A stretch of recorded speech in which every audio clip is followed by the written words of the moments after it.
This after the conference event, will now be recorded. in which case you can watch it again, or you can share it with somebody else if you like. One other quick item I just wanted to bring to your attention. I noticed there was an email from St. John's River Water Management District I can't remember if it was today or yesterday, a reminder that they are having one of their upcoming online presentations.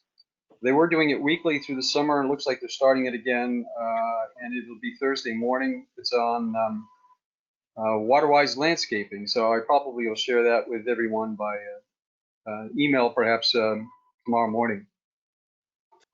And I think that's about it for all the do's and don'ts. One thing you'll notice is if you're using a computer that some of the menu items for the software that we're using here will disappear about every 10 seconds. You have to wiggle your mouse if you want to see it back again. Up towards, at least on a computer anyway, I'm not sure on a mobile device, but there is a little round circular bubble message icon. That's the chat feature. If you click on that, feel free to ask a question at any time. You can type that in. Roxanne will be answering questions at the end. It's possible she may cut in and check out a question or two during the presentation at her discretion, but nonetheless, that's the way you can ask a question, and feel free to just type it in at any time when it comes to mind.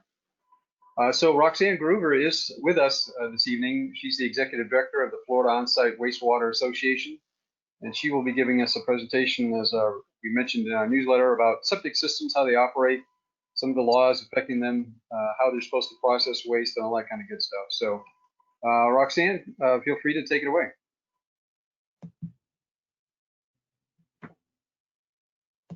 All right, so hopefully everybody can hear me. What I'm going to try to do, because internet services are so much fun, is if you have a question, just go ahead to that chat bubble. It lights up red when I see it, and I will try to, after every slide, look and make sure that bubble is not lit up red, because we do have a lot of information to cover. I've tried to do minimal slides so we can ask questions as we move forward, but I will try to make a habit of looking at that bubble to see if it's gone red, to see if anybody has a question.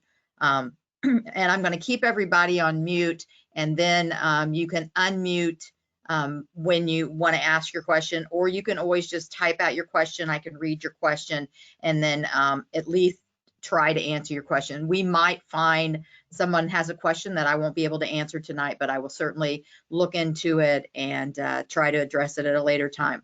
So first of all, I'd like to thank you for giving me this opportunity. I know with the virtual meetings, sometimes it becomes a little more difficult, but I will try to do my best to share all this information with you, and then maybe when we get back to a new normal and we can do a face-to-face, we can actually look at some of these different technologies and everything. And one of the things I'd like to make sure I express to you is we're in a very, very fluid state right now as it relates to on-site systems in the state of Florida. We'll talk a little bit about legislation in a couple of slides, but one of the things that is happening is we are starting our transition over from the Department of Health, OSTDS division, to the Department of Environmental Protection. And so everybody's a little up in the air on how that's going to work and what division will be under.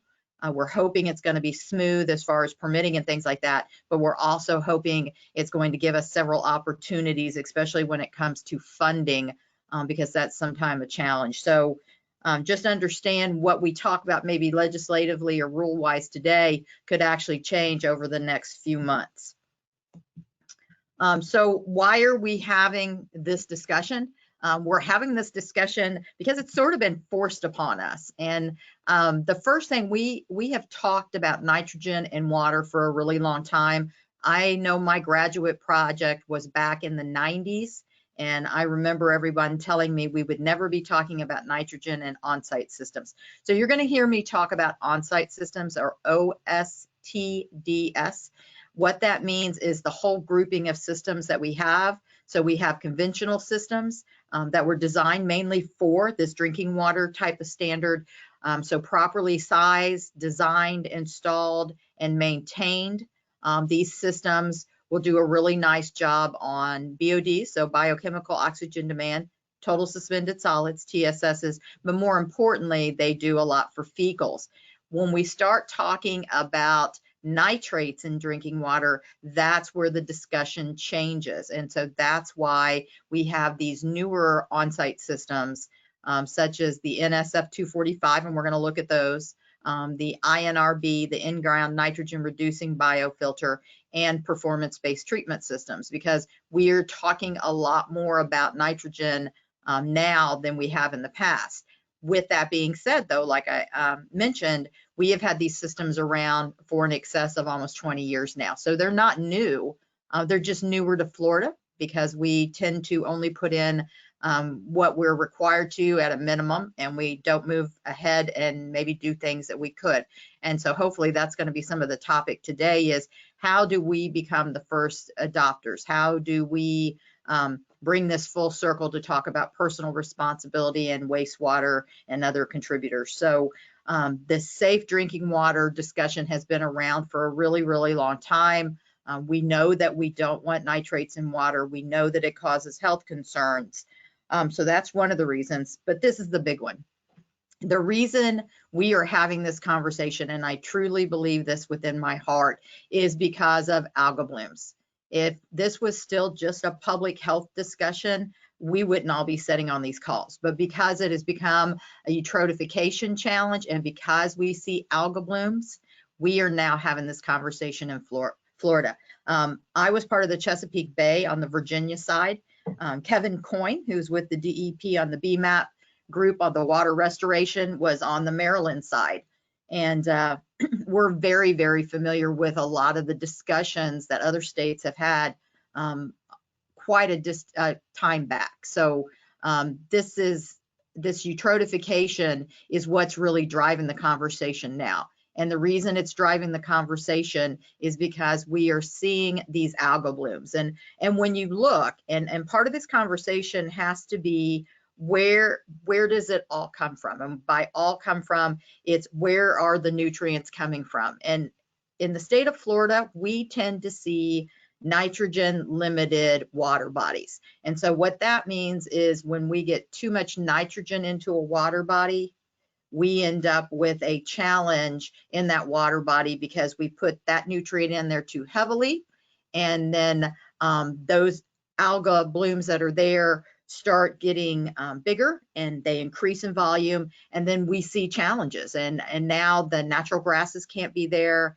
The natural aquatic life inside it can't survive. And things like that. Now, we do have other types of water, so Lake Okeechobee, Lake Jessup, that actually are more phosphorus limited. There's nitrogen issues too, but they're more phosphorus limited. And so when we talk nowadays, we tend to talk nutrients, and then we have to have the conversation on where are we limited? Is it a combination of both? And so therefore, we have to look at all different kinds of aspects, because how you're going to treat nitrogen in wastewater is very, very different on how you're going to treat phosphorus in wastewater. A lot of what goes on in treating nitrogen in wastewater is biology. There's chemistry involved, but a lot of biology. What happens when you typically talk phosphorus reduction, you talk about either having some type of bonding to a material, so the phosphorus comes out of solution, or you talk about putting some kind of chemical in there that will cause an attraction and typically cause it to gather at the bottom. So it's going to be important for us to know which nutrient we're talking about, and it could be both. The other thing that we have to think about is where is that nutrient coming from? And if you look at the pictures I have right here, we've pretty much covered the gamut. And here's what I'm going to tell you. And the reason I love the term cultural is because it's us as a culture. And so we have different things going on just naturally in the environment, but then when we add people, we change the environment, and we all know that. And one of the things that always happens is when I do this in person, we have a discussion about how did we get here today? And one of the things that we find out is as human beings, we add to the nitrogen challenge in the state of Florida and all across the continental United States and global. globally. And so if you look at this picture at the top left, you see an on-site system. And when you look at that on-site system, that's a conventional system. And it's always been very interesting to me. We talk about legacy systems. And so a legacy system would be your conventional septic tank and drain field. And believe it or not, we have areas in the state of Florida that don't have properly permitted on-site systems. It could be a 55-gallon drum in the back. It could be a cesspit. And one of the things the Department of Health has tried to work on is making sure we properly identify all the wastewater systems that we have out there on each property and make sure they're properly permitted. So when we think of an on-site system and we think of a conventional system, we already know it's not designed to do a lot of treatment on nitrogen. That is just not what it was designed for. We were more concerned about public health when we started looking at these in the 1950s. And then when you look over to the next picture on the top there, you see somebody fertilizing some lawns. And that's one of the things that we have to really think about. We talked about this identification of systems and how to make sure we understand who's making the contribution and what their portion of it is. A lot of times it's hard to do because whether you're on central sewer, whether you're on on-site, most often people in the state of Florida want to have what I call Kentucky bluegrass yards. And that's been one of the nice things about the Florida Friendly Landscape initiatives, is trying to get people to understand we don't have to have that beautiful green lawn that we're seeing in this picture for us to have a landscape that is Florida friendly. In fact, often that's not going to be where we want to go. And then the challenge you have is now it's harder to identify what your nitrogen source is. And then the picture on the bottom left is actually a picture of an ocean outfall. We do know that we should be moving away from those by 2025. The intent of that is to start reclaiming our water, our wastewater, and using it for beneficial reuse. Of course, there's a cost associated with that, and the state has had some challenges. And then on that far right bottom one, you see all the entire agricultural discussion. And what that now tells us is it doesn't matter whether we crop, it doesn't matter whether we livestock, but we have contributions. So we have contributions from the mechanisms that we use to grow crop. We have contributions from the animals that we like to ingest for our meals and things like that. And so in order for us to look into what is going on as far as nitrogen loading into the state, we actually have to look at all these different contributors, and it becomes very, very difficult. And then it becomes very, very specific to certain areas. And that's probably one of the biggest challenges we have in the state of Florida, is properly identifying and then deciding how we're going to move forward. Because unfortunately, with moving forward and practicing, whether they're best management practices in agricultural areas, or whether they're B&P, so basin management action plans in springs areas, what we find is they're very, very subjective to the areas that we're in and what is going on in those areas. But if we don't do it correctly, then we spend money and we don't end up fixing the challenge or improving our water quality. And so that probably has to be the initial discussion. And I call it the 360 discussion, which means you have to go out to a piece of property or go out to a community. You have to lift your head up, you spin around in a 360, and now you look and you take a hard look at what are all the nitrogen contributors right here in this piece of property. And then how am I going to mitigate their effect on whatever environment I'm in? And sometimes that's very, very difficult. And like I said, it's difficult because we don't like change, but more importantly, a lot of times we just don't have the economics to deal with some of the challenges that we have. And so as a culture, we have sort of started us down this road, and because we're seeing the algal blooms, we're having these conversations. And so we need to keep having these conversations, do proper identification, and then move forward. And I don't see any questions, so I'm going to keep on going here. So just a little history.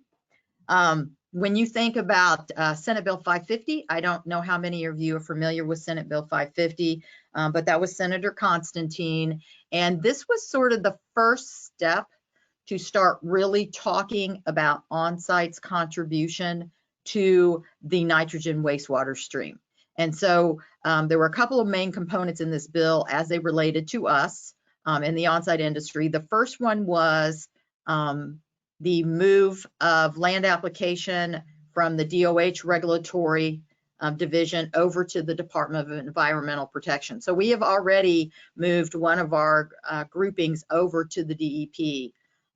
And so what happened is land application, which should be seen as beneficial reuse, but I know sometimes there's a challenge with that. It is now being regulated under the DEP. But one of the other things that was part of that bill that was rescinded 2 years later was a mandatory inspection program in the state of Florida. And what was originally designed to happen was that every system in the state of Florida would get on a schedule of pump outs. And we were looking at a 5-year implementation pump out program. And obviously you would have to move into areas and figure out how you were going through that process. There are a little over 2 million on-site systems in the state of Florida right now. Out of those 2 million, I would say 85 to 90% of them are what we would call conventional or legacy systems. And the challenge you have is that people often don't think about maintaining their systems. And when we get to the very end, I'm going to share some information with you about last week. And one of the things that could have moved forward with this bill is we could have had a better understanding. However, with that being said, the public was not favorable of this. And the reason being is we have a lot of systems out there that haven't been looked at since the day they were installed.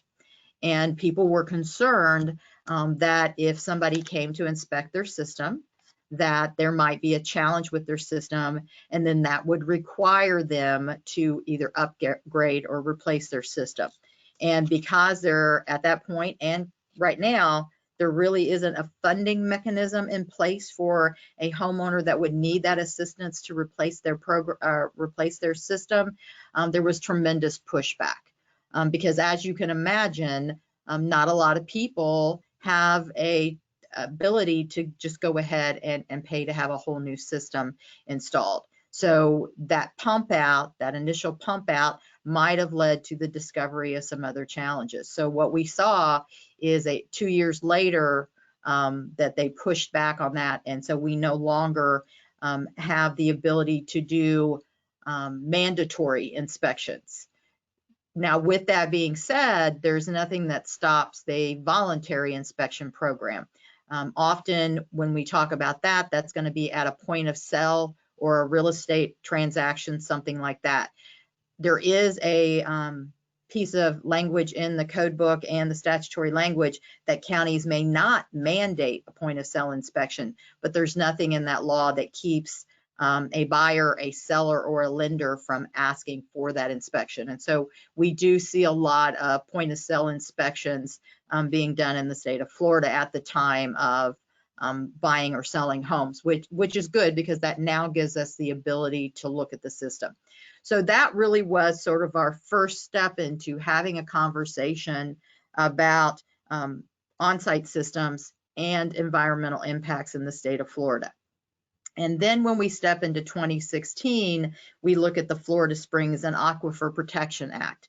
That's where it really ramped up. And so now we're talking about protecting those springs in the state of Florida. We have now told the Department of Environmental Protection they need to go in and put certain things in place, and we're going to talk about what those are. And so now we ended up with 13 B maps in springs protection areas that were specifically talking about what we were going to do with the OSTDS portion of the nitrogen contribution. And if you look at those B maps, so there were 13 designed, 8 of them are enforceable, 5 of them right now are still under a challenge in the court system, and it has changed how we are doing on-site systems. So in those B maps, where it's enforceable right now.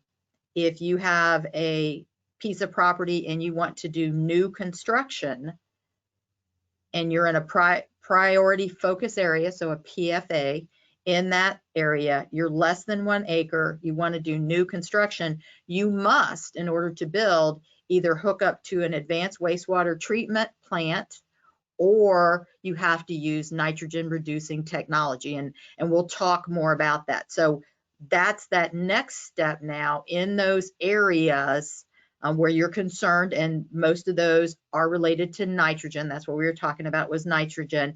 There are B maps out there for phosphorus. There's some out for fecal and things like that.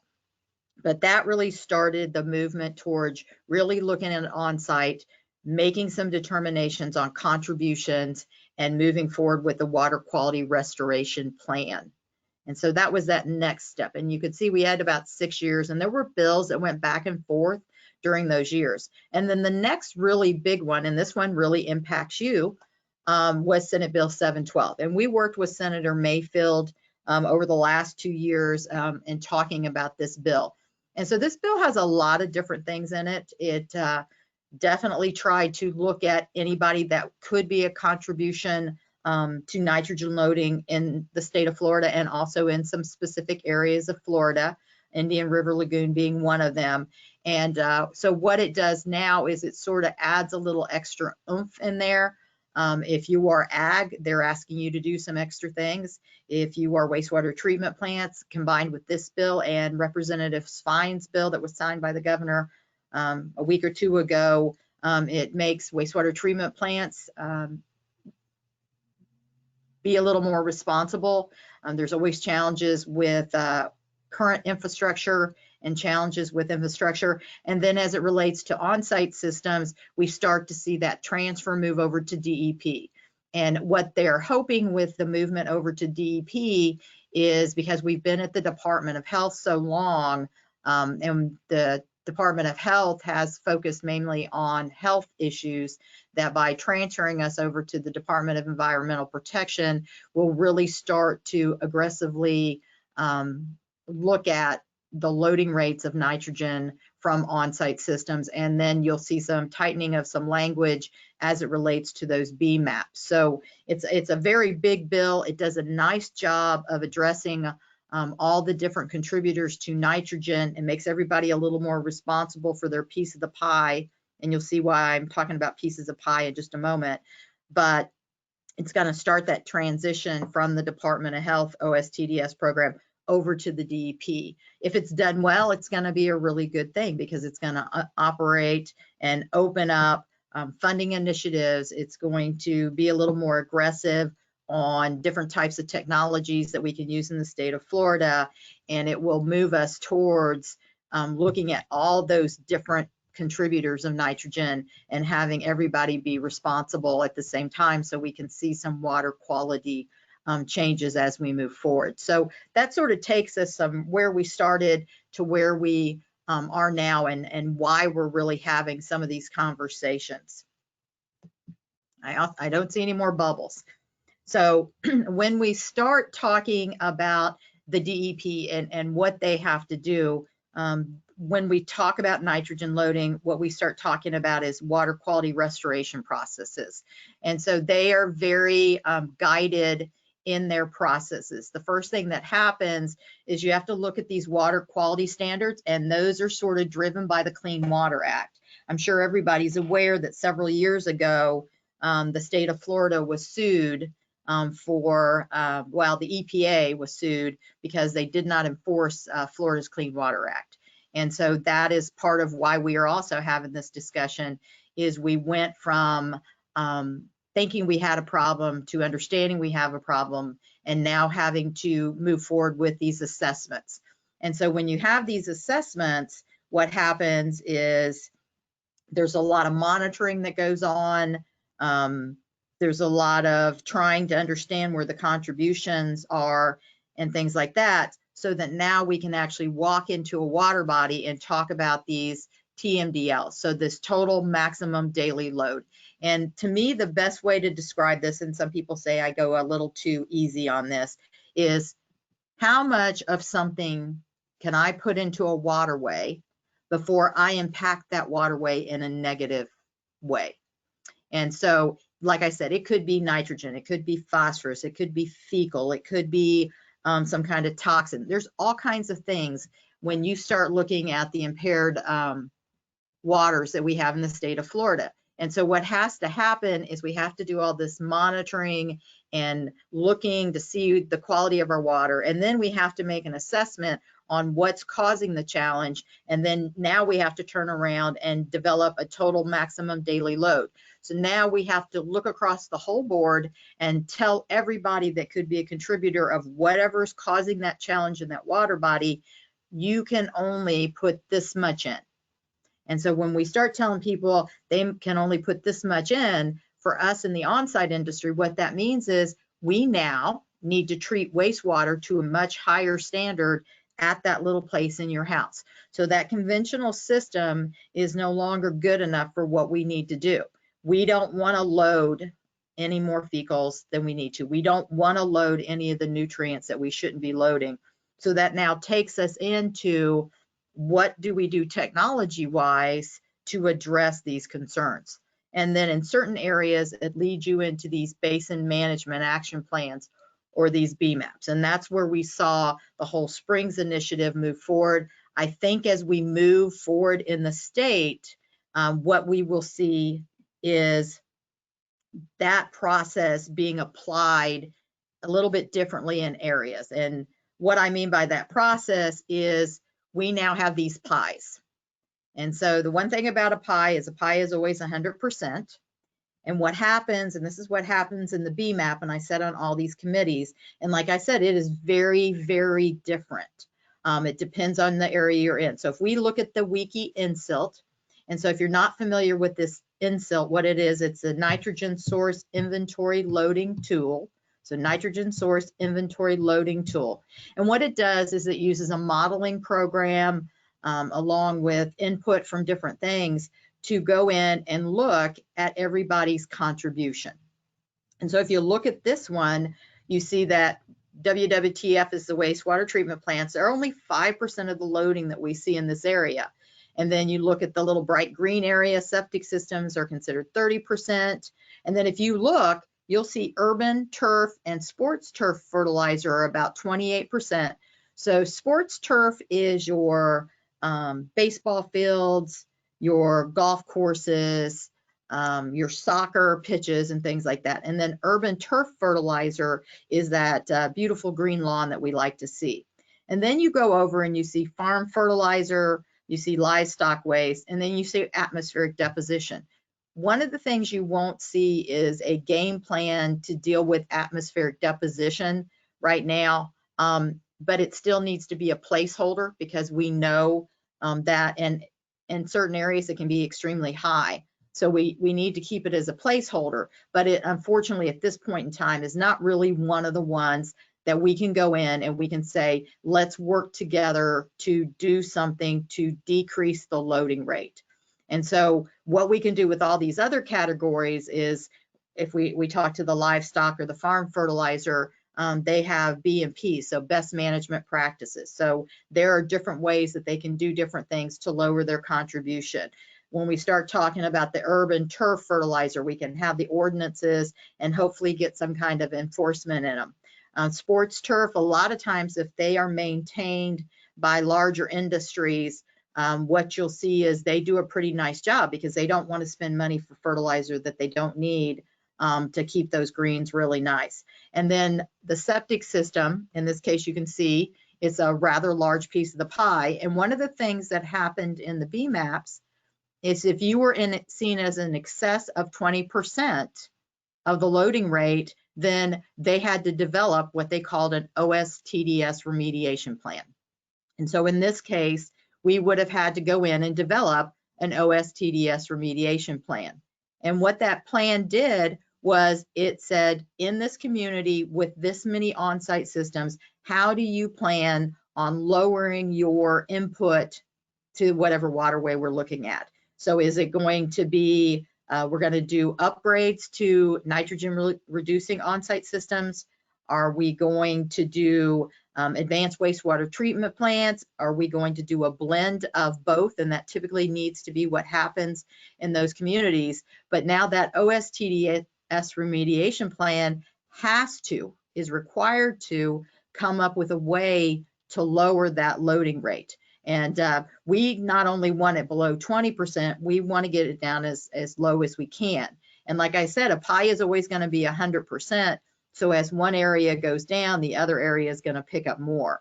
But the game plan is to get us to go back into that TMDL and be able to look and see that we've improved water quality, and that impaired water body that was on that list can be taken off that list. That's that whole, we're moving backwards in progression to do a good thing, to take out all those impaired water bodies, to actually everybody get a little more responsible, do what we need to do so we're not loading nitrogen. So beneficial reuse of wastewater, so bringing it back and using it for drip irrigation, doing beneficial reuse with farm fertilizer and livestock waste and things like that. So now with the farmer, instead of them buying inorganic fertilizers, they're using organic fertilizer, because that chicken that we like to have for dinner has a waste product. So how about if we use its waste product in a good way to fertilize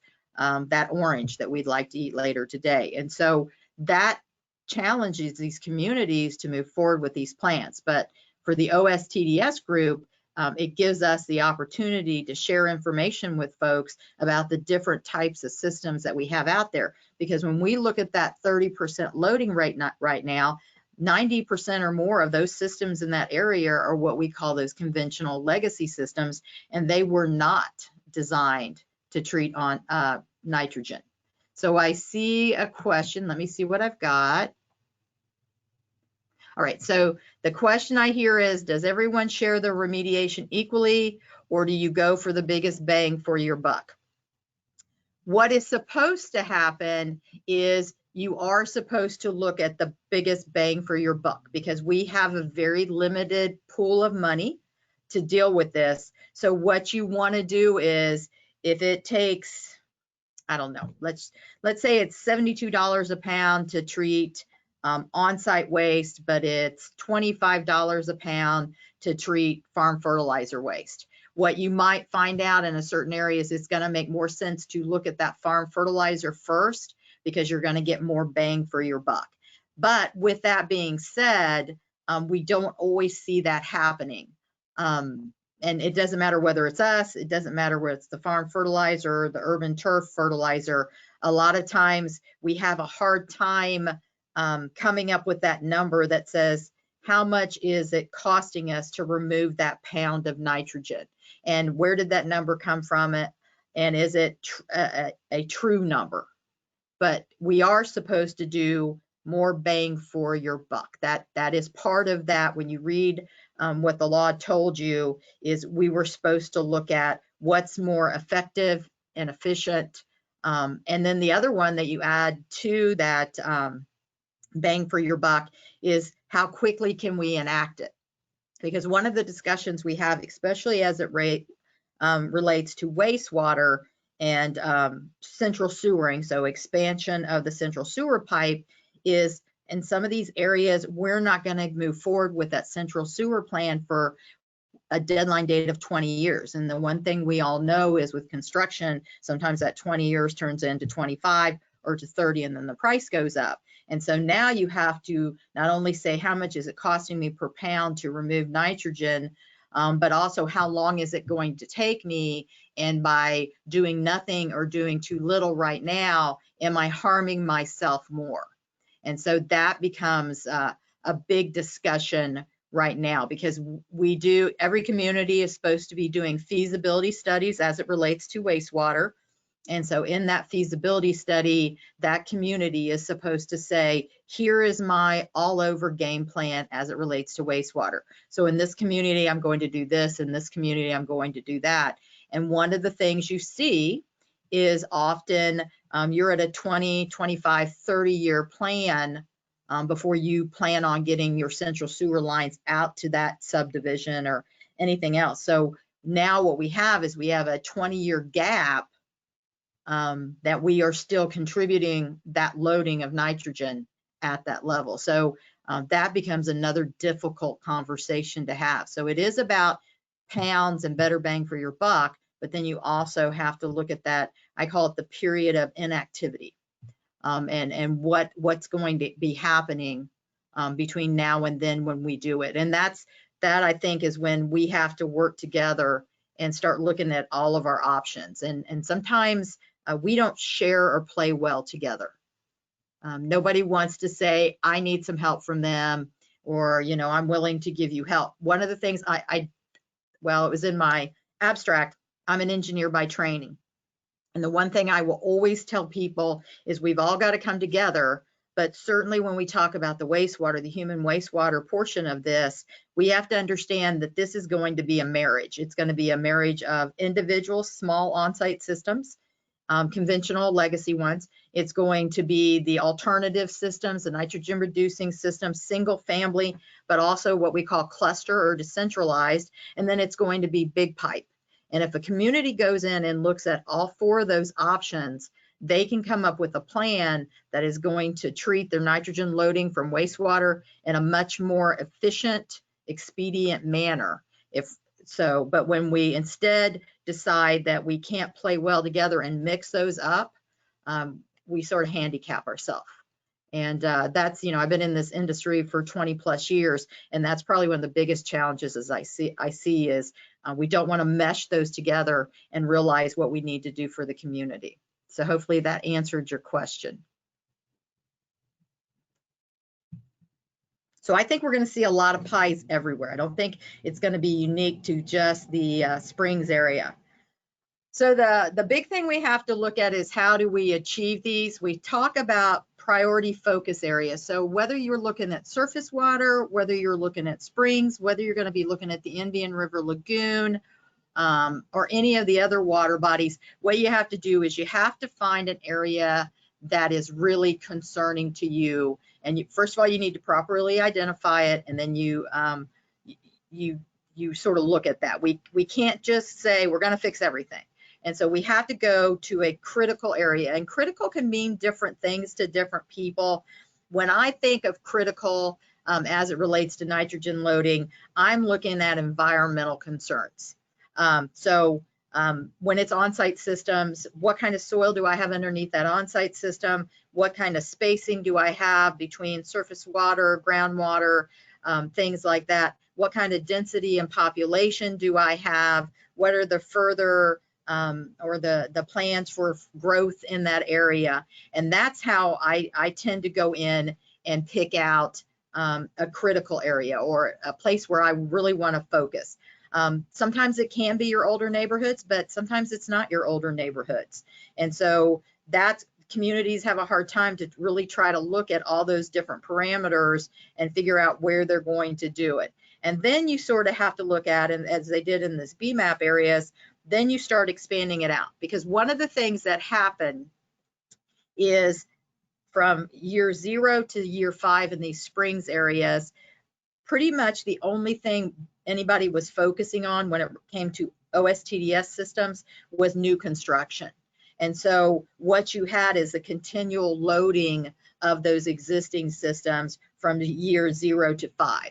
And then what we were going to do is, as we move forward from 5 on, and remember these are all supposed to be completed, and we're supposed to have nitrogen under control by that 20th year, you were going to start looking at your existing systems. And that once again becomes that challenge, because that's that period of inactivity, and what do you do? And we'll talk about some of the incentive programs that the DEP put together.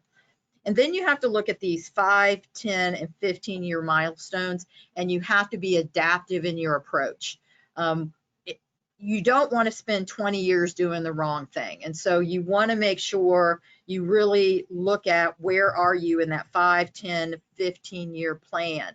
And so whether you're in the Springs BMAP, whether you're looking at Indian River Lagoon, whether you're looking at the Everglades or anything else, you want to constantly be adaptive in your approach. We are not an adaptive society.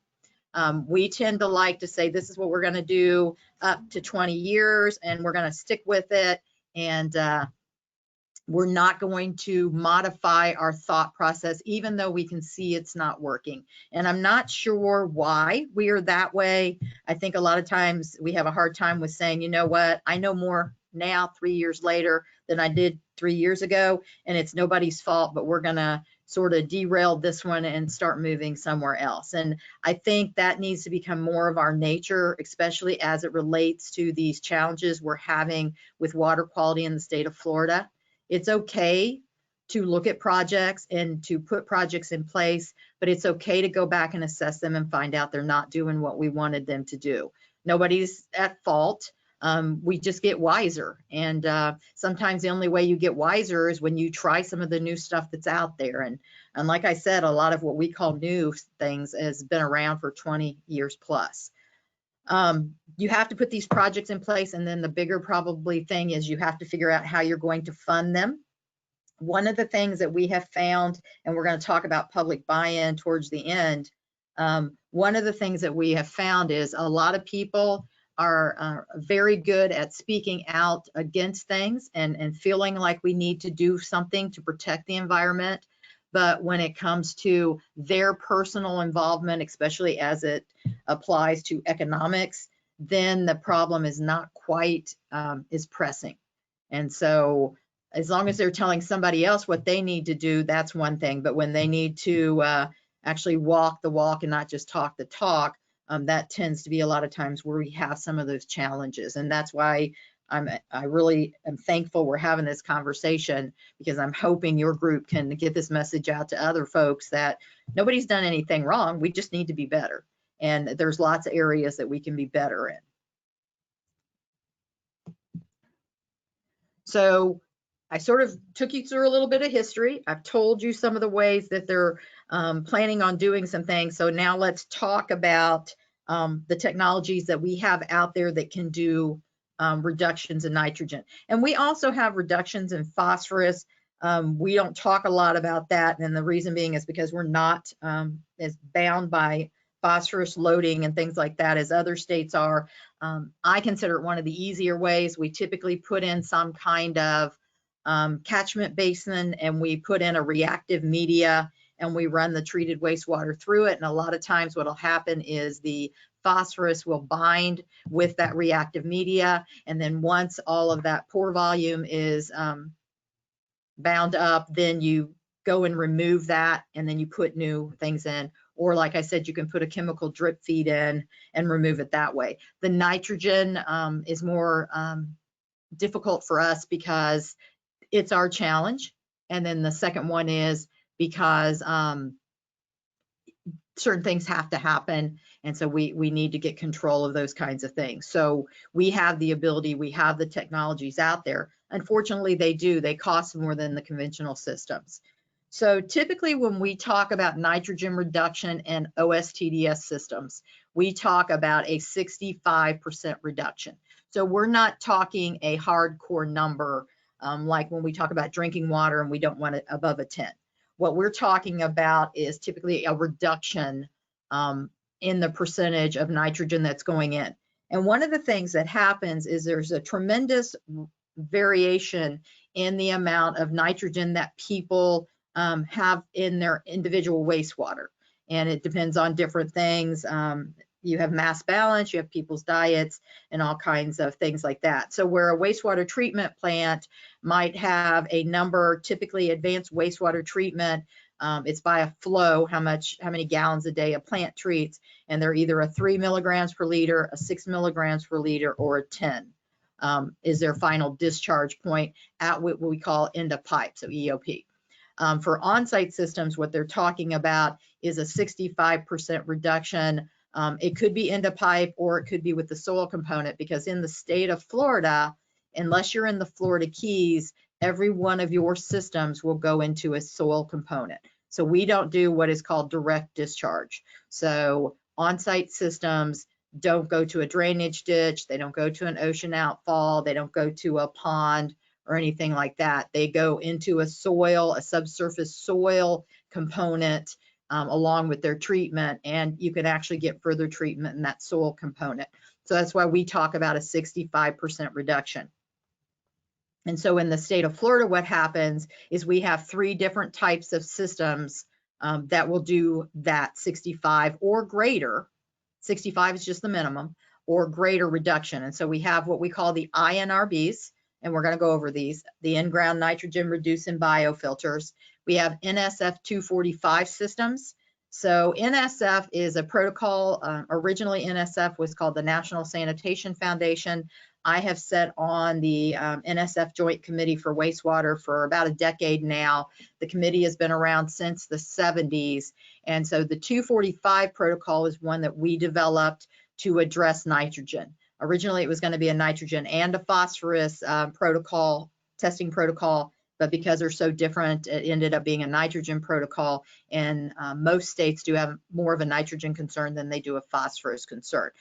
So this is third-party testing through a variety of areas in the continental United States, some in Canada, and some in Europe, but they follow a very specific protocol. And if anybody's interested in this, you can reach out to me later and I'll be happy to share that protocol.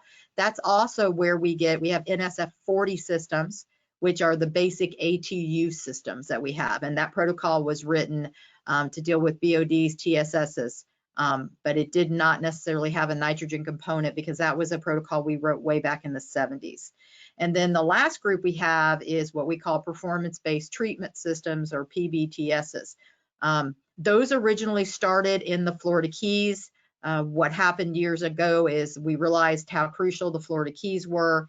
And so those systems down there, you don't have conventional systems, you have performance-based treatment systems. And those actually have a hard number that we need you to get to. So, you know, a 10 on nitrogen, they actually have phosphorus requirements too.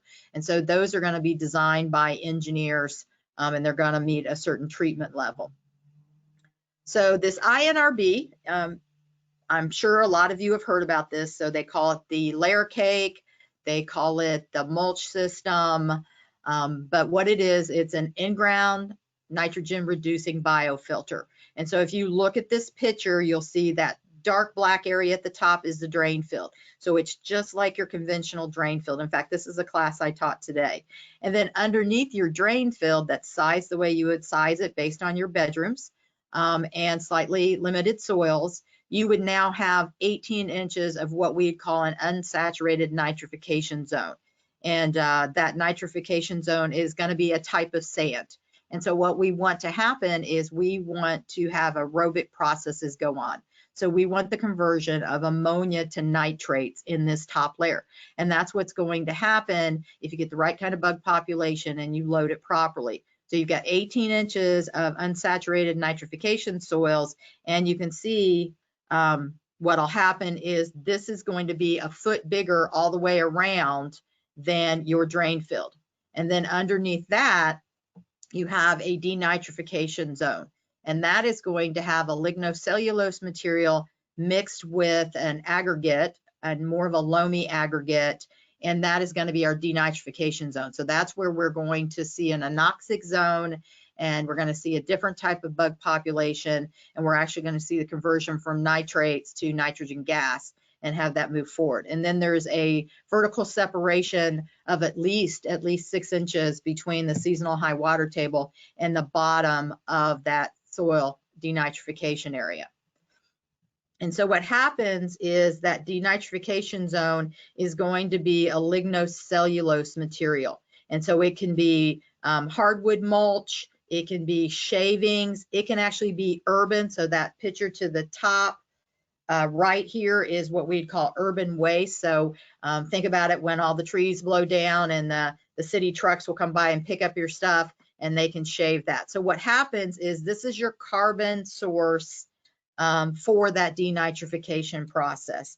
And so you go and you pick these, and it's specified through our code language of what type of materials you can use and the quantity, and then you do a 60-40 mix with that aggregate.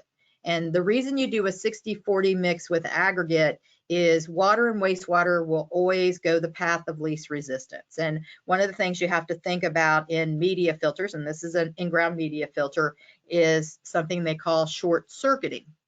And what we need to happen is we need for that wastewater to come out of that gold area and go to the orange area and actually mix around. Well, the problem you'll have if we don't have that sand aggregate in there is it won't go through that. It'll run off to the sides and go down, and then you'll never get your denitrification. So that's why you have a mixture in that. And so what's going to happen is it's going to go through those 3 different layers, and you're going to receive up to a 65% nitrogen reduction. And people like this one because it's passive. There's no pumps with it.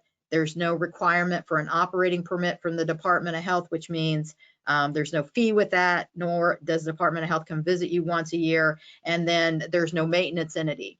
And so that means that either you're not required to be trained as a maintenance entity, or you're not required to pay an on-site contractor to be your maintenance entity to do the work on your system. So this was one of those that was developed because of its passiveness and it's not needing as many things. So I see a bubble.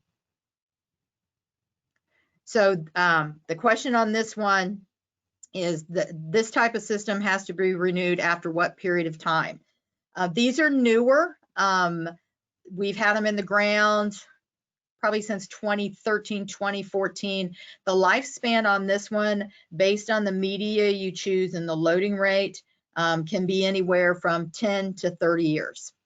And so, you know, this has a really nice lifespan on there. Like I said, they're sort of new right now. So we're going to see where we go with them.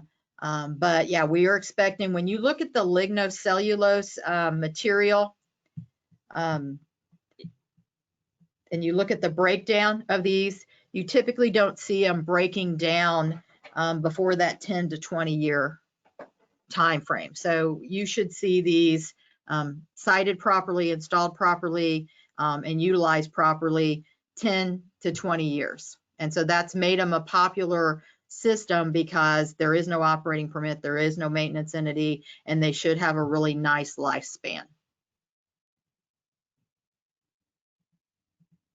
And then the other systems that you can use are these NSF245 systems. And so these are systems, like I said, that have gone through the third-party testing. And the state, hopefully we can go to this website. We'll see if it goes here. The state keeps this list updated. And one of the things that'll happen is you go through the NSF245 testing. It's third party. It's pretty pricey to go through. And then what happens is 6 months, nobody gets to touch it or do anything with it. And then you get your results from it. So that's one of the nice things about these kinds of systems. For you, I think it's good for you to realize that the Department of Health has this website, because the NSF245 systems are constantly being tested and constantly new ones are coming on the market. And so what I show you tonight, we've had, you know, in the last probably 6 months, we've had 2 systems added to this. So they might have tested a long time ago, but until we move forward with some of this nitrogen reducing discussions in the state of Florida, you didn't see these folks want to come into the state of Florida and go through the approval process. So what happens is they pass NSF 245, but then to come into our state, they have to do what we call tank testing. And the reason being is the state of Florida, your tanks can be in saturated zones. So what that means is they take some really hard forces, outside forces on that tank. So we want to make sure if this system is coming from somewhere other than Florida, the tank has been designed to handle our heavy saturated soils, because they can end up in that kind of situation. So if you look, we have several systems here that are approved. And then what happens is if you look over in this area right here, so the average total nitrogen reduction, let me move my little window here. The average total nitrogen reduction, this is where you see how much reduction. And remember I said you had to have at least 50%, and we talk about 65% being necessary in the state of Florida. So these ones that are less than 65 at their end of the pipe would be required to have a 2-foot vertical separation drain field. So that 2 foot can be in the ground if there's enough distance between that seasonal high water table, or they can do a mound. Or if you have the ones that have got a higher reduction, then what happens is on repairs, they don't have to have that additional 2 feet. And so you have this list here, and then you have 3 more that are at the bottom. And as you can see, many of them have multiple models. And so the models are based typically on sizing and whether they're commercial or residential. And so what we do is a 3-bedroom home is typically a 500-gallon-a-day system, and you go from 500 gallons a day up to 1,500 gallons a day. So you have that opportunity to have these systems. The challenge you have sometimes with these kinds of systems is that folks don't want to have the required operation and maintenance permits that are there. So these types of systems, these 245 systems, are going to require an operating permit. So you pay for it every 2 years with the Department of Health. Every year the Department of Health comes out, they check to make sure it's powered up, they make sure that you don't have any wastewater on your ground, and then you have a contract, or you become your own contractor. You're trained. One of the classes we do is we train homeowners on these systems. You are trained and you're required to do maintenance twice a year and report the maintenance that you do along with those systems. So what happens is you have extra requirements that go along with these types of systems. And so these are all the different systems, and I see where I'm running a little long, so we won't go through all of them. But one of the things that does happen, so most of these are what you would call suspended or media filtered types of systems. This Anua PureAssist system is a little bit different. It's an SBR, so that's a sequencing batch reactor. Basically what that means is everything happens inside this little ball, and it happens on a timer schedule, where other systems might have 3 different chambers, and so you'll have different things going on within the chamber. But all of these use aerobic processes, that there's some type of aeration going on. So we're pulling natural air out of the environment. We're bringing it down through some kind of compressor, aerator, aspirator. We're mixing it at some point in time to get that aerobic. So where we were getting the aerobic activity in that 18 inches of soil with that INRB, in this one, it's mixing with air, and that becomes its aerobic. And in this one, it would cut off, and then it would go to its denitrification zone. In some of the others, it would have another chamber it would move into, and it would have a denitrification zone. And so that becomes a little bit of the different ways, and they have different treatment levels. But all of these are going to require a maintenance entity and an operating permit. Now, these do not require the use of a Florida PE. The only reason you would have to have a Florida PE on these systems would be if you wanted to have a drip irrigation filled afterwards. And I will tell you, I'm a big proponent of drip, and the reason I'm a big proponent of drip is now I can utilize it to do all that watering of that landscape I want.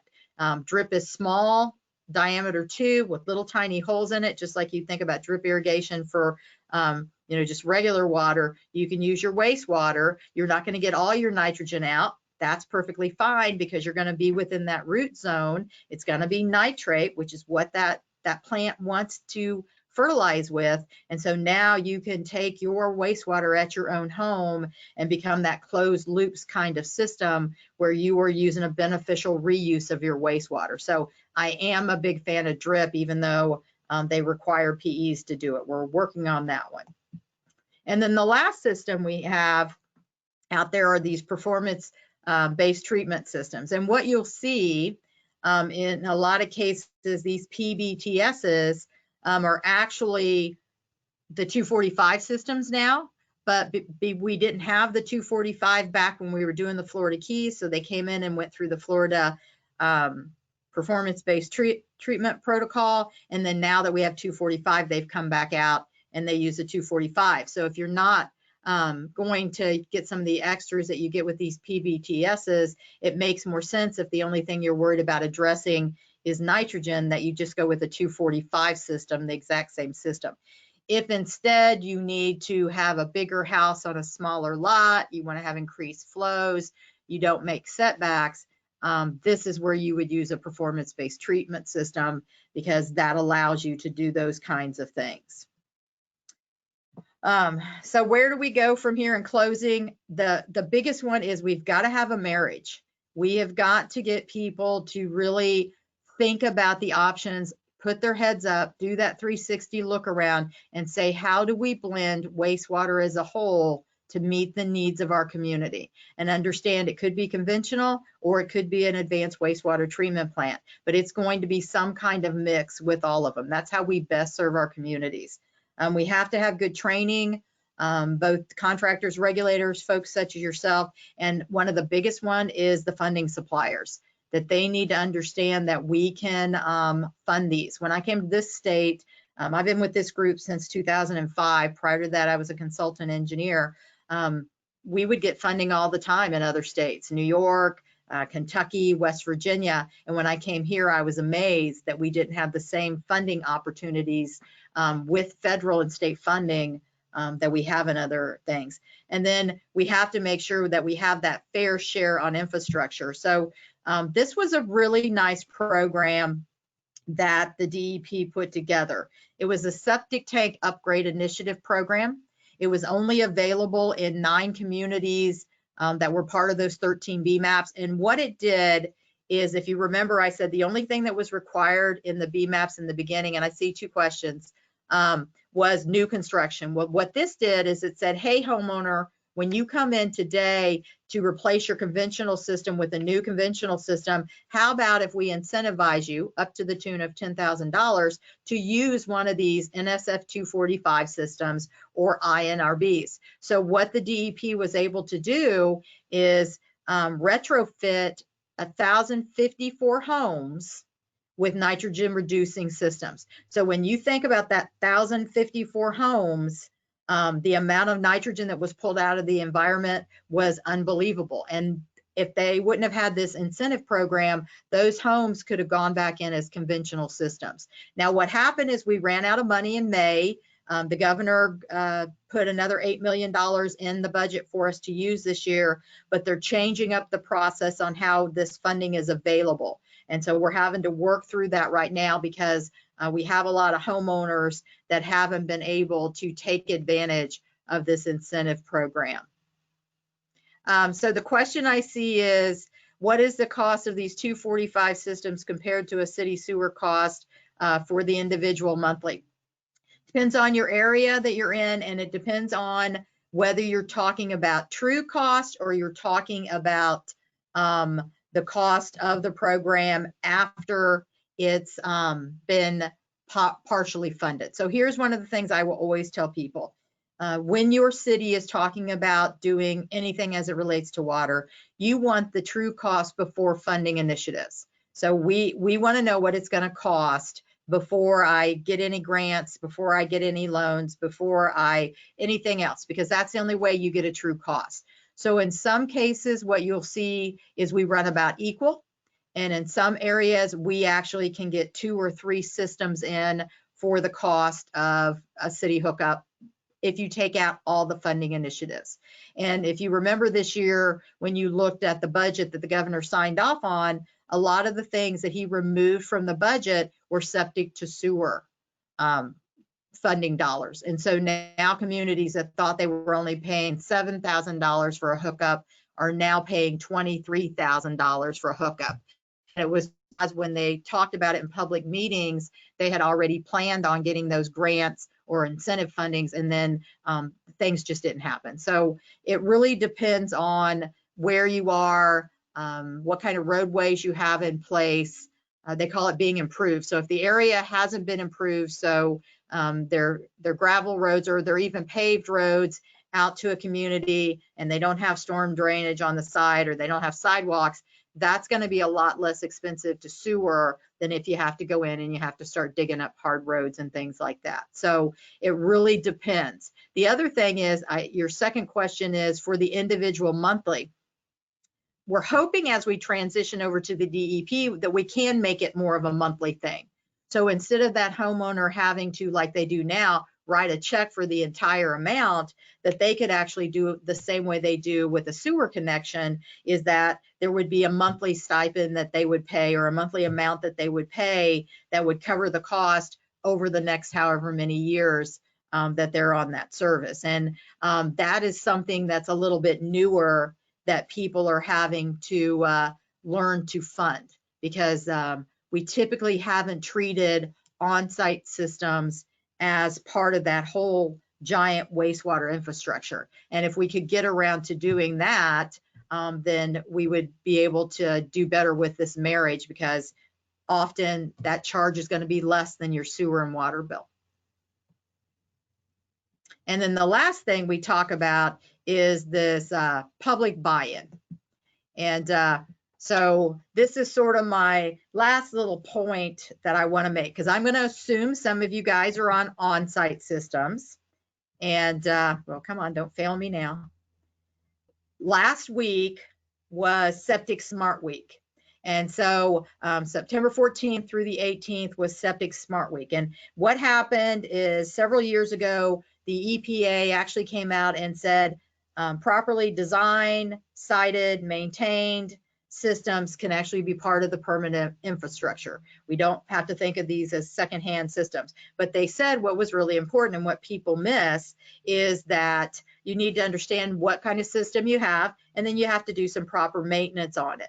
And so what we have seen is a lot of people don't do maintenance on their systems. We have people that are very, very proud that they haven't had their system pumped out for 20 to 25 years. An average septic tank is designed to hold solids for about 3 to 5 years. And so what happens is that little magic box that you have has 3 zones in it. It has a sludge zone in the very bottom, so stuff that's heavier than water goes there. It has a clear zone in the middle, and then it has a scum zone at the top, which is for stuff that's lighter. So your fats, oils, and greases, your body oils, things like that. And what we want to happen is, in that clear zone in the middle, we want that to be what's going out to your drain field. Well, people don't typically pump out their tanks until they can't flush their toilets, or their drain fields in the backyard are smushy. And so we know that we don't have public buy-in with conventional systems. So how do we relate it back to the homeowner that loves going to a certain Sebastian River, or loves going to Indian River Lagoon, loves going to Wekiva Springs, or something like that? How do we relate that their body habits, as it relates to wastewater, actually could be part of the challenge out there on that water body? And that's probably our biggest challenge as a group here in the state of Florida, is getting that public buy-in that says, you know what, I am part of the challenge and I can be a part of the solution. So that becomes a challenge for everybody. And I think the biggest indication is, we've asked the governor for several years to do a proclamation for the state. And all we're saying is, say it's Septic Smart Week. So people that have these 2 million systems that are out there, somebody might have an aha moment and go, you know what? I haven't pumped my system out in years. I think I should pump my system out. Oh, and by the way, I live in an area where we're worried about algal blooms and things like that. What are the opportunities that I have with the technologies that are out there? So it just becomes a little bit of a challenge sometimes. And then let's see. We've been talking questions all the way through. So you can ask me more questions now, and I'll be happy to answer them. You can always send me an email. We are going to make this recording available once we get it all put together. And I will share the PowerPoints with you. I will make sure we have a way for you to be able to look at all the different types of systems. One of the things we've put together is a flyer that you can print out that actually has the QR codes. And so you can scan those QR codes and go directly to the sites, or we have the links in there so you can go to all the different sites. And what we do is we include all the aerobic treatment units in there too, because some of them are going through NSF 245 systems.